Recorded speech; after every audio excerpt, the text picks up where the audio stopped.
Hi friends, నేను మీ Ahmed Sharif educational mentor, student life coach and career counsellor. This video is brought you by it's my masters redefining careers.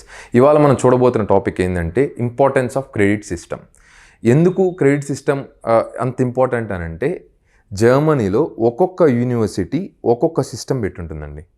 Me credits ఎన్ని, మీరు చదువుకున్న subjects ఏంటి, number of hours ఆ సబ్జెక్ట్లో మీరు చేసింది ఏంటి, ఈ టాపిక్స్ అన్నీ మీరు చదువుంటే, సపోజ్ ప్రాక్టికల్ కూడా ఇంక్లూడెడ్ ఉంటాయి కొన్నిట్లో, ఈ ప్రాక్టికల్స్ అన్నీ మీరు చేసుంటే, ప్రోగ్రామింగ్ ఉంది అని అనుకుంటే, ఇవన్నీ మీరు ప్రోగ్రామింగ్ కనుక కూడా ఇన్ అవర్స్ చేసుంటే అని ప్రతి యూనివర్సిటీ వాళ్ళ కోర్సుకి స్పెసిఫిక్ డీటెయిల్స్ ఇస్తారండి.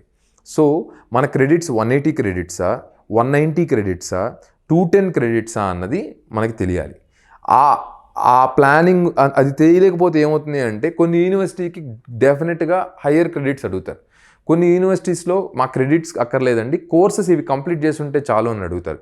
సో ఇక్కడ ఫెడరల్ స్టేట్స్ ఒక్కొక్క యూనివర్సిటీకి ఒక్కొక్క సిస్టము కాబట్టి, ఇవి మనం వెరిఫై చేసుకొని ప్రాపర్ ఒక్కొక్క యూనివర్సిటీకి ఒక్కొక్క డెడ్లైన్ కాబట్టి ప్రాపర్ చాక్అవుట్ చేసుకొని మనం ఒక 1 year ముందు నుంచి ప్లాన్ చేస్తే కానీ ఒక ఫార్మేట్లో ఒక అప్రోచ్లో మనం చేయలేం.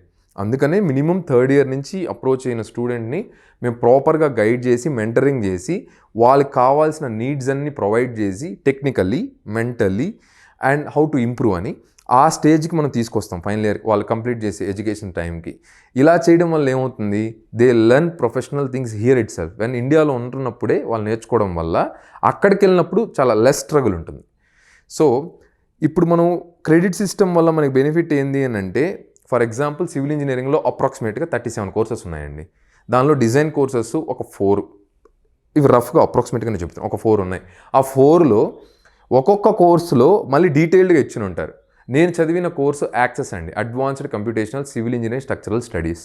ఈ కోర్స్ చేయాలి అని అంటే ప్రీ రిక్వజైట్స్ అని ఉంటుందండి. ప్రీ రిక్వజైట్స్లో మీరు ఈ సబ్జెక్ట్ని ఇన్ అవర్స్ చదువు ఉండాలి. ఫర్ ఎగ్జాంపుల్ వెక్టర్ ఆల్జీబ్రా ఎంతసేపు చదువు ఉండాలి in hours. For example maybe 100 hours or 120 hours. Calculus ఇంతసేపు చదువు ఉండాలి. టెన్సర్ క్యాల్కులస్ ఇన్ అవర్స్ చదువు ఉండాలి. ఆ ప్రోగ్రామింగ్ మీద మీకు ఒక 120 hours మీరు ప్రాక్టికల్ ప్రోగ్రామింగ్ చేసి ఉండాలి. ఇలాగా కొన్ని డీటెయిల్స్ ఉంటుంది. ఎవ్రీ కోర్స్కి ప్రీ రిక్వజైట్స్లో డీటెయిల్స్ ఉన్నాయి. అవి ఫుల్ఫిల్ చేస్తారు అని అంటే, ఇవి ఫుల్ఫిల్ చేయాలి, క్రెడిట్ సిస్టమ్ని కుదరాలి, అప్లికేషన్ డెడ్లైన్ లోపల మీరు వేయాలి, plus other all applicants from whole over the world వేసే అప్లికేషన్లో మీది one of the best application అయి ఉండాలి. ఆ క్రైటీరియాలో సెలెక్ట్ అయ్యి, కొన్ని యూనివర్సిటీస్లో 2 stages ఉంటుంది, 3 stages కూడా ఉంటుంది, కొన్ని యూనివర్సిటీలో సింగిల్ స్టేజ్ సెలెక్షన్ ఉంటుంది. సో ఇంత కాంప్లెక్స్ ఉంది ఏంటి అని అంటే, we're there to guide you. ఇది కాంప్లెక్స్ అయినా సరే ఆపర్చునిటీ ఇచ్చేది ఓన్లీ ఫర్ టాలెంటెడ్. మీకు నెక్స్ట్ వీడియోలో డీటెయిల్డ్గా ఎంత % ఉన్న వాళ్ళకి ఎలా వస్తున్నాయి అడ్మిషన్స్ అన్నది కూడా నా ఎక్స్పీరియన్స్ మొత్తం షేర్ చేస్తాను. సో మీకు ఇప్పుడు ఓవరాల్గా ఒక ఓవర్వ్యూ ఏంది అని అంటే, క్రెడిట్ సిస్టమ్ మీద కూడా మీకు అవగాహన ఉండాలి. ప్లస్ మీరు చదువుతున్న సబ్జెక్ట్ ఎన్ని అవర్స్ చదివారు, మీ యొక్క సిలబస్ బుక్ని మీరు నిజంగా కనుక అవగాహన మీరు పెంచుకోవాలి. ఎన్ని సబ్జెక్ట్ ఎన్ని అవర్స్, ఎన్ని ప్రాక్టికల్ అవర్స్ చేస్తున్నారు, ప్రోగ్రామింగ్ ఎన్ని అవర్స్ చేస్తున్నారు. నెక్స్ట్ ఇంకొక ఎగ్జాంపుల్ కూడా నేను చెప్పాలనుకుంటుంది ఏంటి అంటే, ఫర్ ఎగ్జాంపుల్ నేను మెకానికల్ ఇంజనీర్, నేను సివిల్ ఇంజనీర్, నాకు కోడింగ్ అక్కర్లేదు అని చాలామంది అనుకుంటారు. కాదండి, కోడింగ్ ఈజ్ మ్యాండేటరీ నేను చెప్తాను. ఎందుకు అంటే, నెక్స్ట్ లెవెల్ ఆఫ్ వర్క్ చేయాలంటే అపార్ట్ ఫ్రమ్ అదర్ డిపార్ట్మెంట్, మీరు ఏ డిపార్ట్మెంట్ అయినా సరే కోడింగ్ నేర్చుకోవాలి. ప్లస్ జర్మనీలో సక్సెస్ఫుల్ కెరియర్ లాంచ్ అవ్వాలంటే ఏం చేయాలి అనేది నెక్స్ట్ వీడియోస్లో మళ్ళీ నేను అది ఎక్స్ప్లెయిన్ చేస్తాను. సో క్రెడిట్ సిస్టమ్ వరకు మనం కన్సిడర్ చేసుకున్నట్లయితే 180 క్రెడిట్సా, 210 క్రెడిట్సా, కొందరు 220 క్రెడిట్స్ ఉంటాయి, కొందరు 190 క్రెడిట్స్ ఉంటాయి. దీని మీద కమాండ్ పెంచుకోవాలి. మీ సిలబస్ బుక్ మీద కూడా మీకు అవగాహన ఉండాలి. ఇప్పుడు కొన్ని సబ్జెక్ట్స్ అక్కడ లేవు, మీరు ఎలెక్టివ్స్లో నెక్స్ట్ సెమిస్టర్లో మీరు తీసుకునేదానికి చాలా ఆస్కారం ఉంటుంది. ఫర్ ఎగ్జాంపుల్ నాకు కంటిన్యూమ్ మెకానిక్స్ ఉంది, ఇంజనీరింగ్ మెకానిక్స్ నేను ఇన్ అవర్స్ చదువు ఉండాలి అని ఉంటుంది. Strength of materials for example ఒక 2 semesters నేను చదివాను, అక్కడ నీడ్ వచ్చి 120 hours ఉంది. నేను 2 semesters చదివినా నాకు 60 hours చదివాను లేదా 90 hours చదివాను, జస్ట్ అన్ ఎగ్జాంపుల్ అనుకున్నాము అంటే, మనం స్ట్రెంత్ ఆఫ్ మెటీరియల్స్ కనుక ఫర్ ఎగ్జాంపుల్ ముందు సెమిస్టర్లో ఒక 60 hours చదివాం, సెకండ్ సెమిస్టర్లో మనం ఒక 60 hours చదివాం, కానీ అక్కడ నీడ్ మనం తీసుకోవాలనుకున్న కోర్సు 180 hours ఉంది.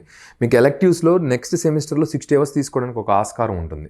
నేను చెప్తున్నది మీకు అర్థమైంది కదా. అంటే జర్మనీ ఎలా ఉంటుంది అంటే, స్పెసిఫిక్గా మనకు ఒక క్లియర్ అవగాహన ఉండాలి. మనం ఏ కోర్స్ చేయాలి, ఎందుకు చేయాలి, ఎలా చేయాలి. ఎందుకంటే సబ్జెక్ట్ ఇంటర్ రిలేటెడ్ ఉన్న వాళ్ళని మాత్రమే వాళ్ళు తీసుకుంటారు ఆ స్పెషలైజేషన్కి.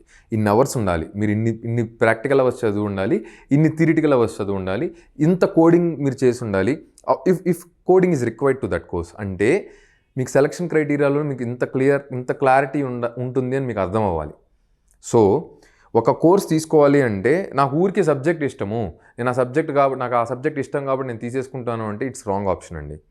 మీరు ప్రాక్టికల్గా ఆ చదువుని ఎంత ప్రాక్టికల్గా అప్లై చేయగలరు అన్న దాని మీద కూడా డిపెండ్ అయి ఉంటుంది.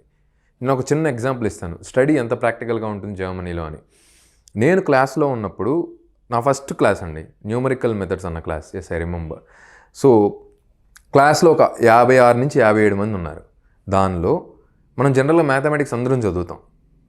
దానిలో ర్యాంక్ కనుక్కోవడం ఎలాగా, ఐగన్ వాల్యూస్ కనుక్కోవడం ఎలాగా ప్రతి ఒక్కరు చెబుతారు, ఖచ్చితంగా చెబుతారు. ఎందుకంటే మనం ఫార్ములా బేస్డ్గా బాగా నేర్చుకుంటాం. క్లాస్లో సేమ్ అలా క్వశ్చన్ ప్రొఫెసర్ అడిగినప్పుడు అందరూ చేతులు ఎత్తారు, sir I know how to find rank, I know how to find eigen value. Next professor అడిగిన క్వశ్చన్ ఏంటి అంటే tell me the practical application of rank and tell me the practical application of eigen value. 56 to 57 people only ఒకే ఒక student answer చేశారు. I still remember, that is my first class.